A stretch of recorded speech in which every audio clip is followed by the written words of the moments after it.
Hello everybody. We are here tonight with a special guest on the You Are a Star for 5 minutes.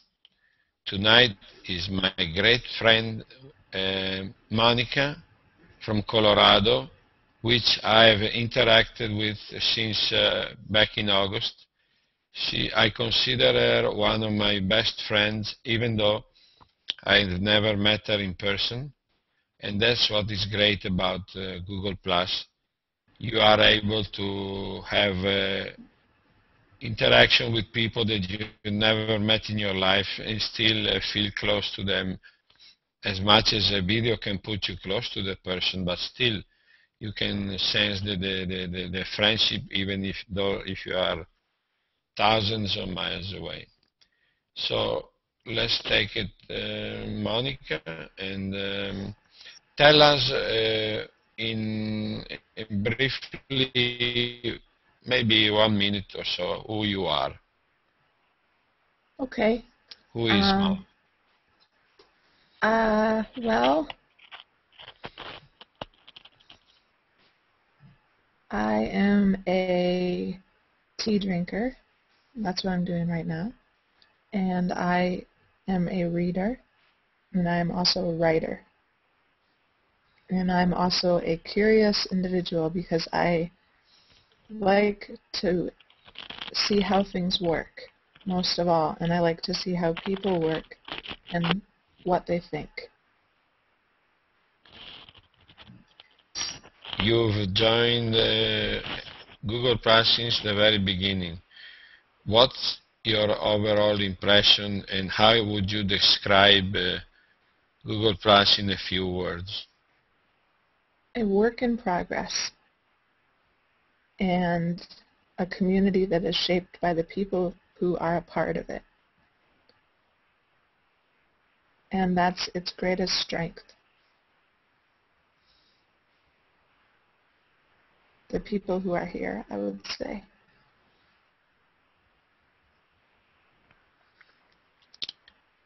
Great. That's a nice way to put it. Well, it's because there's so many unique people here and so many smart people here. Yeah. And that's why I spend so much time here. Because it's like being a part of a great culture of people. Yeah. So sometimes I feel like I can unplug from Google Plus. Do you feel the same? Like you are addicted to it? Yes. Yes, because you can at any time log in with these people from around the world who are wonderful and talk with them and be so close to them that it's, just, and sometimes it can be a little, sometimes I take a day or two to basically just read books and take a little break. But then I come back always because it's just so addictive. You can't stay away from it. So now,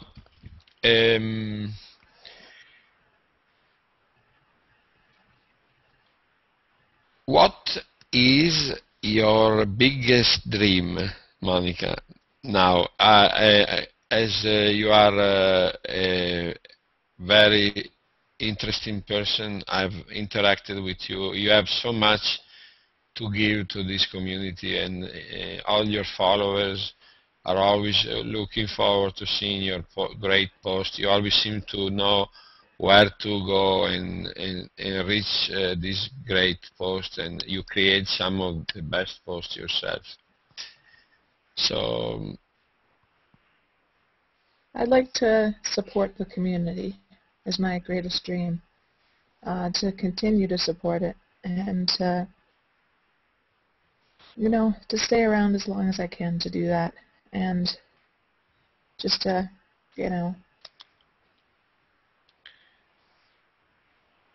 hopefully do that. I know you are fighting with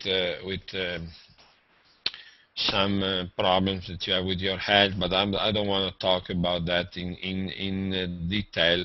I just want to know what is your perspective on life. How do you see life being so on the edge all the time.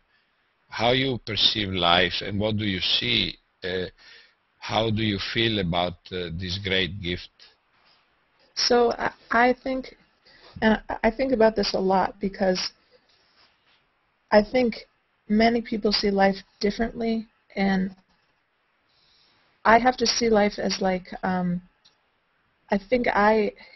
if you think about life and death, like many people see them as completely polar opposites, and I kind of am in this sort of waiting room because I'm really ill, and a lot of times I've been very, very close to death, and you know, because modern medicine is so advanced, they've saved my life many times. But unfortunately, this, you know, like this has made me see like that we're not that far away from death, and we have to appreciate every day that we have. And so this gives me an appreciation for each day that we have, but it also has made me see that like all the tangible things in life that we have, they're not so important. Like the things that are really important are the things that many people take for granted. And so those are the things that I really value and try and like hold closer to me. So I kind of see myself as being, I don't know, it's hard to describe, in more of a waiting room. And I know that I could be summoned at any point. And I'm okay with that, like, because I've come to terms with that many years ago. I know that's really scary for many people to hear that, but like,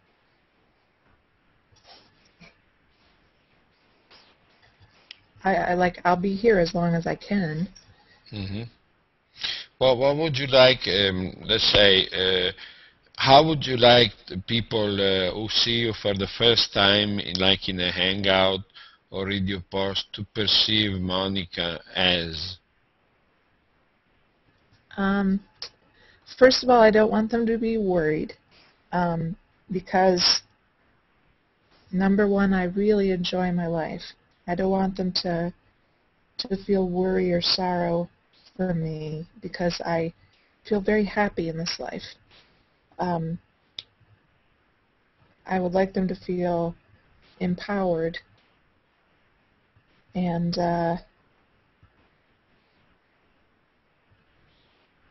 if anything, I'd like to give them strength to better fight their own battle. Because if that's the one thing I'd like to pass on is some of the stuff I've learned in my own life. Well, what is the thing that makes you happy, very, very happy, to think about or to do? I'm really happy when I see, I don't know, people enjoying themselves, laughing. When I see the sun come out from behind the clouds, and when I see flowers come back up in the springtime. Like one of my first memories is when I was like 2 years old, and the flowers were coming up, and my father was teaching me the names of the flowers. And I still, when I see the flowers come up in the springtime, I still remember my father teaching me the names of them. What makes you angry? What is the thing that makes you angry? When people are unkind, especially to someone who cannot defend themselves. Well, if you had a magic wand now, and you were granted to do one thing and one thing only for the planet, what would you do for the planet Earth today? April the 21st, I guess we are, right? I would make sure that people start thinking about the long-term future. especially about energy and the way that we use it. Because we have to think long term in order to help conserve the resources.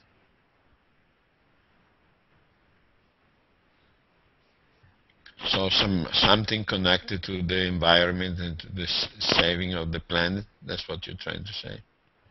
Yes, and I would also say that we think more strongly about electing leaders who are kinder. You know, we must elect. It's almost like we must elect people who don't want to be elected to higher office, because no one who wants to seek the position is suitable. You don't know how much that is true in my country. Anyway, let's see. A magic wand. You wanted to save the world, and it's what is your fear? The most thing you fear right now? Well, physically, I greatly fear going blind. It's just a very deep terror for me. I think I would face it if I had to, but it is very scary. Yeah, I think that's the deepest fear for me. Suppose that I just started, I joined today this social network, and this was my first hangout, and the first person I meet was you, and I wanted to add some advices from you on how to deal with this community. What would you tell me? Oh, wow. I would say, wow. I would say to explore, and it's tough to know how to explore. Like, when I first joined, I'm trying to remember how I added other people who were interested in writing, and that's the way that I just ended up adding many people. But I think if I hadn't done that, I wouldn't have found many other people. So I would say add the people who are suggested, I guess. I don't really know how it works now. So much has changed. So I do not have much advice for you. I don't know. But just stay there. Don't get scared. This is not a ghost town, is it? No. It's very active. I just broadcast the concert of a friend of mine, and there were many comments and a lot of feedback. I was really pleased because, you know, for every +1 and for every comment, there's probably, you know, 3 or 4 other people watching. So I thought probably a very good sign. Yeah, this is all about interaction after all this.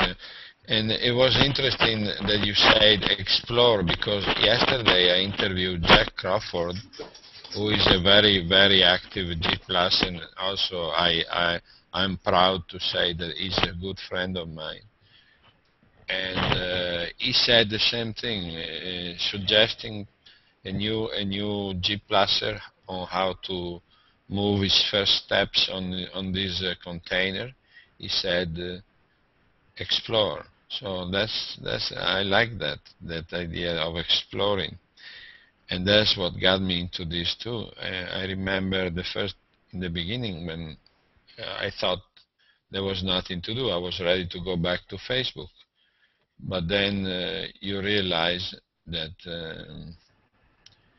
there are so many things, and the people you can meet here just on the post that you do on if you eventually do a hangout, that is so amazing. But let's talk about you a little bit more.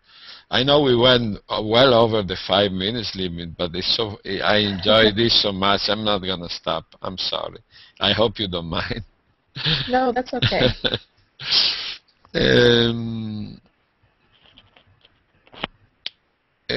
What what can I ask you now? Something. If is anybody inspiring you?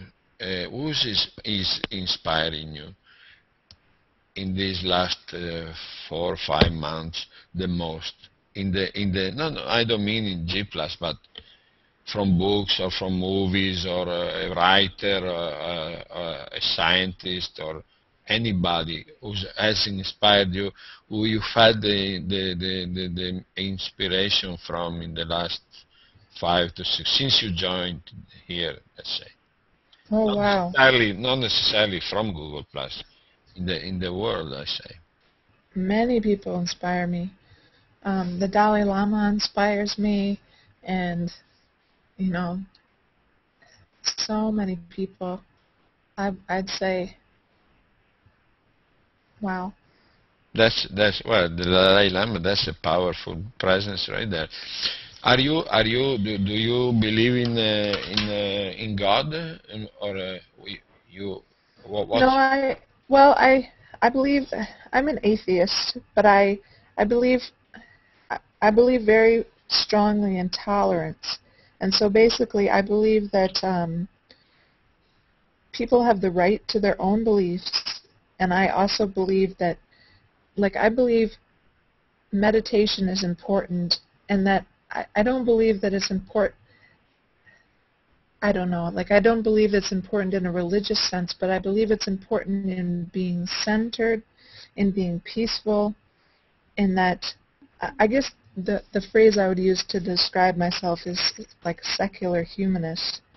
I believe in compassion, and that humans are capable of being moral and ethical and kind and rational.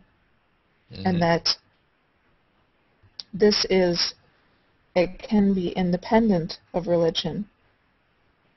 And I guess I also believe in, there's 2 different types of Buddhism. There's the religious type, and there's also a non-religious type.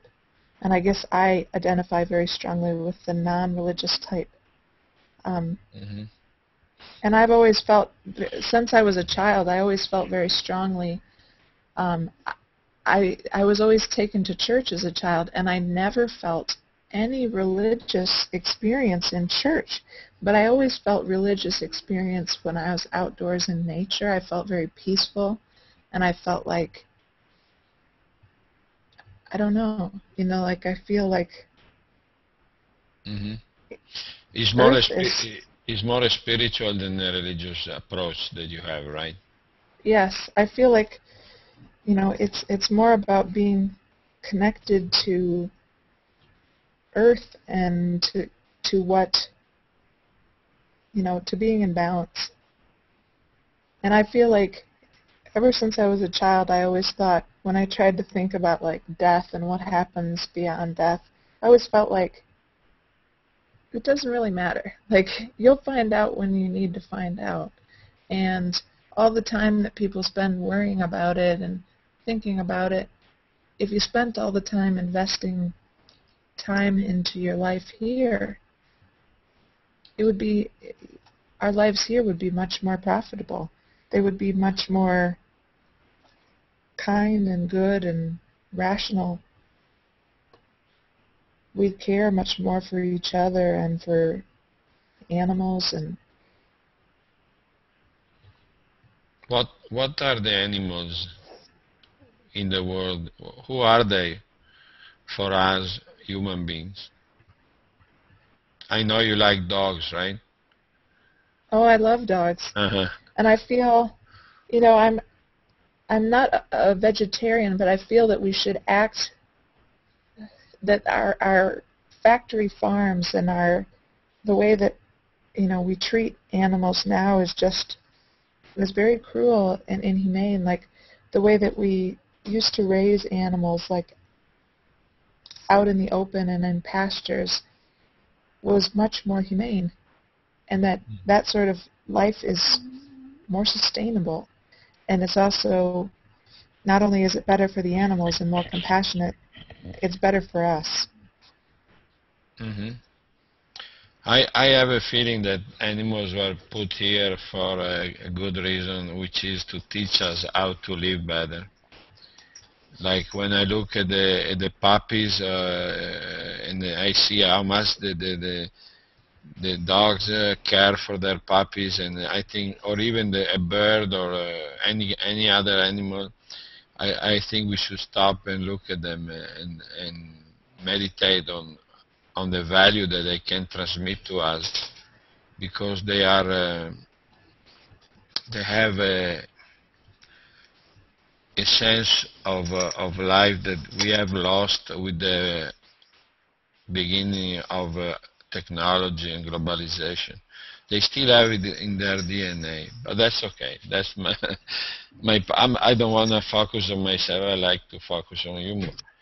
So, you think that we could achieve a more peaceful way of living among human beings as if wars are fought all over the world, and there's always injustice?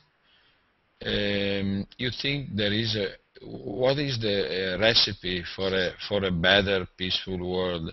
And this I will end up with this last question. I will end up the interview with you, Monica. And I wanted to thank you for participating with me tonight to this great talk that we had. Oh, no problem. I enjoy it, and I don't know what the answer is. I think it's very a tough question with 7 billion people on the planet. I think the answer must lie with India and China, because they are the largest populations, and we don't know what will happen unless their populations stabilize. And it's a very interesting question. I think as human beings we tend to romanticize the past and think that at some point we have had a peaceful society, and I don't know if we ever have. I think our best answer might lie in the way that we look at brain chemistry and seeing if we can change the way that we think. And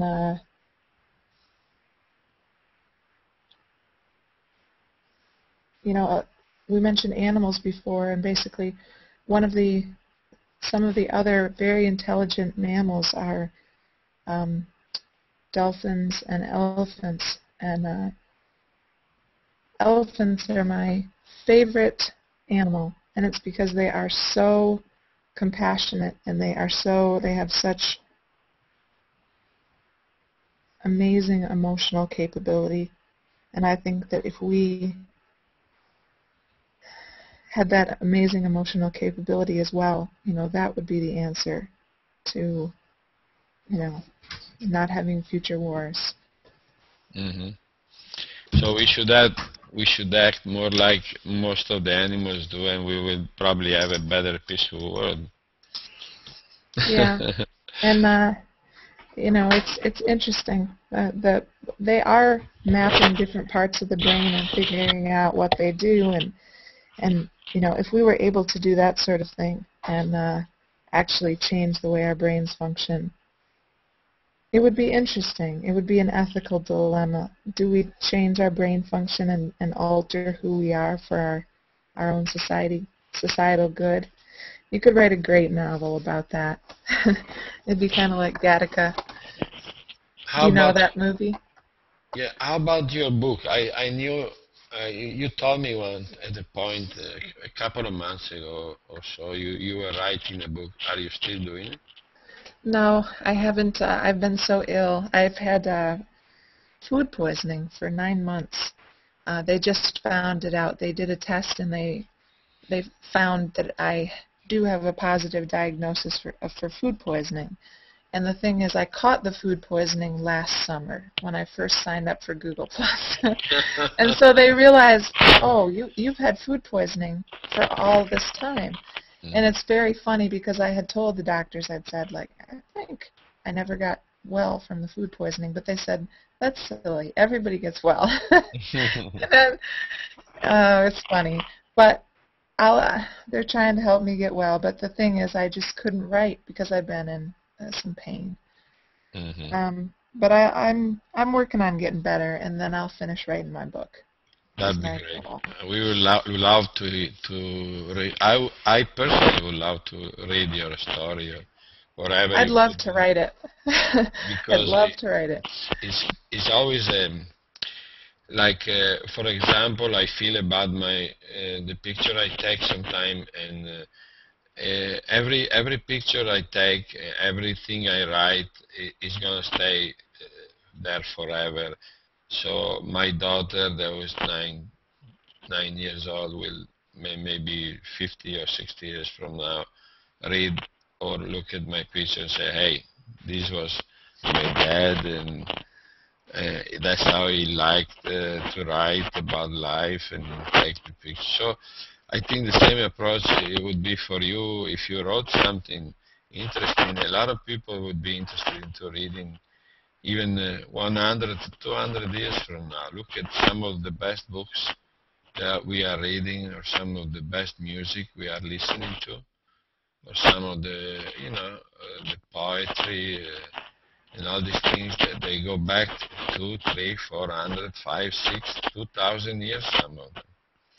If we start thinking about the Greeks and how they left their heritage to us, and we're still living by it, our society, even though we call it a modern society, is still based on the rules that they gave us.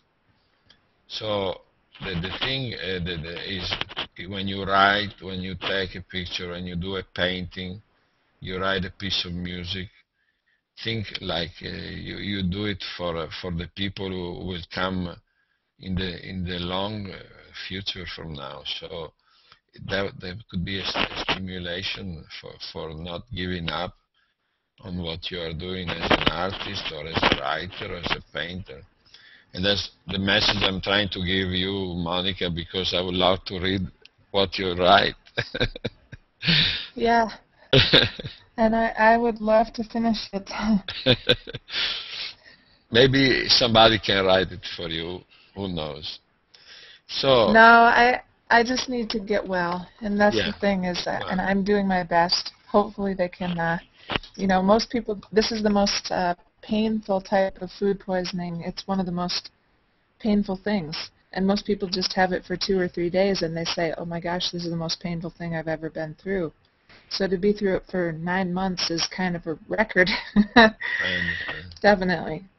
It's Now, one last question. What would you like to tell somebody who's going through some problems or some distress, to get over it, and like a positive message in a few words? What would you tell them if you were to help somebody to get out of a bad situation in this moment as they listen to us? What would you tell them? What is your positive message for today to the world? well, I can't say exactly what I would say to someone in a bad situation because it all depends on the situation, and it also depends on their frame of mind. Because if it's grief or depression, everybody needs to hear different things based on where they are at. So I can't say exactly what I would say to them in a particular situation, but I would say, for a positive thought for today, I would say, since it's spring, I would say, when you can, I think we often sit inside and we don't take advantage of the thought that it's sunny outside. And a lot of times, if you can, open the window and let the fresh air inside, open the blinds and let the sun inside.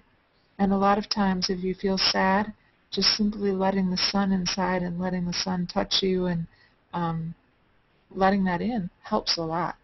It may not solve the problem, but even if you are bedbound or feeling sick or depressed, that can change your perspective. It definitely helps me. Even if I can't get outside, I open the shades and I'm like, oh, sun. Even my dogs are like, oh, yay, sun. So that helps. I never thought of it, but I think I'll start doing that. Oh, Pio, you have some really bad feedback, I think, from your microphone. Oh, I'm sorry. Is it any better like that? Yeah, I think it's better. Oh, sorry. So, yeah, I never thought of that. I think I'll do that myself one time. When I see the sun, I'll do that. So, we'll end up this great conversation with Monica, and I do something I never done with anybody else before. I'm going to hug the screen. Oh, okay. Like I was hugging you. Yay, internet hug. We got internet hug, and I thank you for being here tonight. And Thank you, I'll Pio. catch you later, Monica. You Okay. you made my day. Ciao, Oh, ciao. thank you. Good Ciao, night. ciao.